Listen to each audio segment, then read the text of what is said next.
Miss মানে ইয়াৰ পেটটোৰ কাৰণে আজি বহুত দেৰি হৈ গ'ল। পেটটো তাৰমানে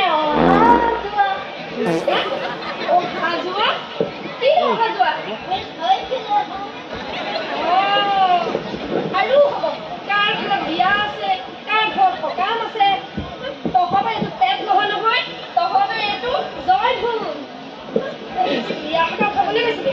বাৰু বাৰু ঠিক আছে। কুৱেশ্যন কৰি গ'ল নি বাৰু? কুৱেশ্যন কৰি গ'ল নি? নাই যোৱা। তাক পানী কোনে যোগাৰ কৰিছে? মইহে। কাপোৰ কোনে যোগাৰ কৰিছে? মইহে। দেখিছা পানী যোগাৰ দিবলৈ গৈছেগে হা?